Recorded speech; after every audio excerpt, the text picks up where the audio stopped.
Donc concrètement, aujourd'hui, on a 2 leads qui ont été transformés pour qui la vente s'est faite. Donc on parle de 40 000 euros de chiffre d'affaires à peu près.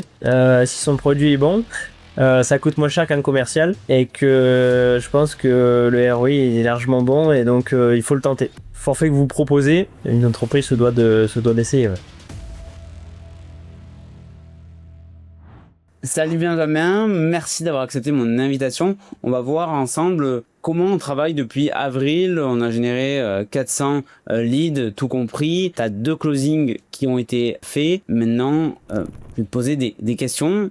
Et la première, c'est est-ce que tu peux te présenter? Est-ce que tu peux présenter 3D concrètes? Salut Louis, merci pour cette visio. Du coup, moi, donc c'est Benjamin Boulenc. Je suis fondateur et CEO de 3D Concrète. Donc 3D Concrète, c'est une entreprise qui fait de l'impression de 3D béton. On existe depuis 2 ans et demi maintenant, on est basé sur Perpignan et on travaille sur plusieurs secteurs d'activité qui sont le mobilier urbain, l'aménagement d'intérieur et le monde du maritime. Ok, génial. Et avant qu'on collabore ensemble, comment tu faisais ta prospection commerciale? En fait, il n'y en avait pas, clairement. L'idée de travailler avec vous, et enfin l'opportunité, je dirais, c'est de réussir à mettre en place déjà une première démarche commerciale qui est pas trop chronophage, parce que réellement, nous, on est sur une activité qui reste encore récente, sur lesquelles on a beaucoup de sujets de R&D, de prod qui nous occupent beaucoup. Et le sujet commerce, clairement, c'est le gros bémol de notre jeune aventure.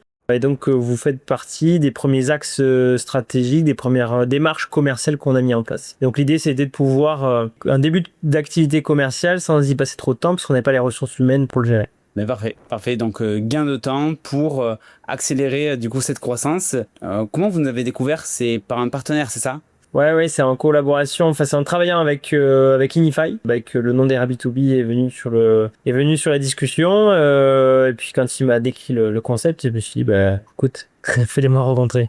Parfait. Et c'est quoi qui t'a convaincu de partir avec nous une fois que tu nous as rencontrés? Cette idée d'avoir un début d'activité commerciale sans pouvoir, sans y passer plus de temps que ça, parce que voilà, clairement c'est la problématique, je dirais la clé, le point sensible de notre entreprise, c'est le manque de temps pour certaines tâches, et ça en fait partie. Parce qu'au début, c'était le bouche à oreille qui avait trouvé les premiers clients. C'était ça pendant un an et demi. On a énormément fonctionné effectivement sur la petite notoriété qu'on a maintenant via les réseaux, le bouche à oreille, les connaissances, la proximité. Et ouais, effectivement, il n'y a jamais eu de démarche commerciale interne. Ok. Et maintenant, c'est quoi les résultats là, chiffrés que tu pourrais nous donner après plusieurs mois de collaboration? Honnêtement, il y a eu quand même beaucoup de leads, on va dire. Alors, il y en a toujours des froids, des tièdes et des chauds. Donc, sur les leads chauds, il y en a eu quand même une bonne petite quantité bien pertinente. Toujours un manque de temps qui a fait qu'on n'a pas transformé certains qui auraient dû être transformés. Donc, concrètement, aujourd'hui, on a 2 leads qui ont été transformés pour qui la vente s'est faite. Donc, on parle de 40 000 euros de chiffre d'affaires à peu près. Mais je suis persuadé que ça aurait pu être plus si, encore une fois, on manquait que pas de temps et si quelqu'un avait pu reprendre l'intégralité des leads comme il le faut, chose qu'on a mis en place maintenant, mais voilà, je pense qu'il y aurait pu y avoir plus de transformation, ça. Oui, et je pense que là, ça va venir avec le dernier recrutement que vous avez fait. L'objectif, c'est vraiment d'avoir ces rendez-vous qualifiés avec cette nouvelle recrue pour traiter davantage les leads qu'on vous apporte. Et ça, c'est super parce qu'on a des taux de réponse assez bons sur l'itération des cibles. Et si on parle d'itération des cibles, comment ça s'est passé le travail avec nous sur cette découverte de marché? Il y a eu un travail fait du coup avec Raphaël de ton équipe sur l'identification de plusieurs cibles, on va dire. L'identification de la bonne cible en tout cas. Vu qu'on est une jeune entreprise et sans activité commerciale, on manque aussi de retour et d'expérience sur ce terrain-là. Donc c'est ce travail-là qui a été fait avec Raphaël et qui a permis d'écarter entre guillemets des cibles qui étaient non pertinentes. Et en revanche, je trouvais la cible qui génère du lead chaud entre guillemets et donc de la commande. Ouais. Oui, on n'est pas des magiciens, on est parti de ce que vous pouvez faire avec votre technologie et votre savoir-faire, et on a testé des choses jusqu'à trouver certaines qui fonctionnent, et on continue de tester des choses. On a une vache à lait et maintenant on essaye d'en trouver d'autres. C'est un peu ça, hein. Ouais, c'est ça.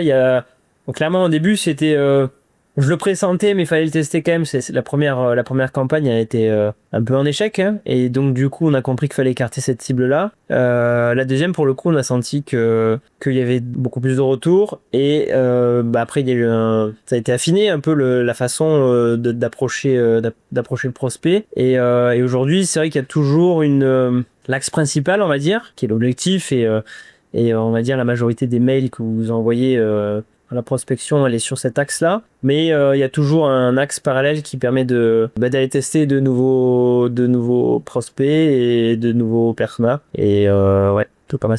Super, oui, c'est notre travail de tester en permanence parce que c'est la data et la donnée qui nous donne ce qui fonctionne et ce qui fonctionne pas. Et pour parler du travail avec l'équipe, comment ça se passe un peu au début et ensuite au fur et à mesure des mois? C'est quoi? C'est des rendez-vous tous les mois? Comment ça se passe de ton côté? Alors je t'avoue que les rendez-vous, malheureusement, il y en a certains qui sautent parce que je manque un peu de temps. Je sais même plus te dire si c'est un rendez-vous toutes les 2 semaines ou tous les mois. Mais grosso modo, c'est à peu près le rythme auquel on est censé se voir pour débriefer. Clairement, je dirais que s'il y a une cible entre guillemets, il y a du monde sur le marché, il n'y a pas besoin de se voir avec une grande fréquence parce que si ça marche, ben, vous faites votre travail, on récupère les leads et puis après, c'est à nous de travailler derrière. Mais je crois que ouais, la fréquence, c'est une fois par mois à peu près, il me semble. C'est ça, c'est toutes les 2 semaines, mais toi, t'es pas trop dispo, donc plutôt une fois par mois. Mais aussi, c'était plus au début, parce qu'on a besoin de plus itérer, etc. Mais dès qu'on trouve que ça fonctionne, bah, on a besoin de moins se parler, etc. Ou en asynchrone par email, ça fonctionne également. Donc, question ROI, on a répondu, c'était, voilà, t'as eu 40 000 euros, mais on peut faire mieux encore, je pense, à récupérer de l'argent sur les leads. Ouais, je pense que concrètement, sur les ligues qu'on a eues, on a dû en perdre. Je pense qu'on aurait pu transformer. Et d'ailleurs, bon, il y en a un qui est dans les tuyaux toujours. Alors, on est dans une période un peu particulière parce que nous on travaille avec les mairies et depuis le mois de septembre, ils sont entrés avec les institutions, ils sont entrés dans les périodes préélectorales, donc c'est un peu bouché. Mais par contre, on a quand même toujours un ou deux leads qu'on essaye de rattraper avec qui c'est pas foutu. Mais je pense qu'effectivement, on a dû en louper, je dirais 2, peut-être 3 grands max. Et donc, en fait, tu vois un potentiel de chiffre d'affaires de 40 à 60 000 euros de perdu. Donc voilà, à la fin, si on avait su transformer tout ça, quand même, le pari est gagnant. Ouais. Et aujourd'hui, si tu recommanderais Ravi2B à une entreprise, tu recommanderais à quelle typologie d'entreprise? Plutôt en B2B ou B2J, enfin, institution ou pro, particulier, est-ce que tu peux aller chercher le particulier? J'ai l'impression que tu pourrais le faire. Ouais, non. Légalement, j'ai pas le droit. Je pourrais le faire, mais légalement, j'ai pas le droit de le faire. Ok. Donc on le fait pas. Ouais, non, mais voilà, mais en fait, toute entreprise qui a un produit à vendre un professionnel ou une institution, je vois pas pourquoi ça marcherait moins bien pour un pro que pour une institution. D'ailleurs, bah, vous avez travaillé sur des campagnes pour nous, pour les pros, hein. Ouais, il faut juste avoir un produit qui répond à un besoin, et puis après, il n'y a pas trop de limites à partir de là, je dirais. Ouais, c'est ça. C'est ça. Et sur la partie, si une personne, par exemple, elle a fait un rendez-vous avec nous, elle hésite de partir avec nous, là, tu serais en face à face avec elle, qu'est-ce que tu lui dirais? Je lui dirais que, en mon sens, si son produit est bon, ça coûte moins cher qu'un commercial et que je pense que le ROI est largement bon et donc il faut le tenter. C'est la pratique qui ira si c'est le pari gagnant, mais à 3 000 euros, enfin, au forfait que vous proposez, une entreprise se doit d'essayer. Ouais. Trop bien. Super. Merci beaucoup pour ce témoignage, Benjamin. Je te dis à très vite. On a plein de campagnes à tester. Et en plus, avec la nouvelle personne au commerce, les leads seront traités super rapidement et il est super investi, donc c'est génial. Bah écoute, merci à toi et au plaisir de se revoir. Au plaisir de se revoir. Salut.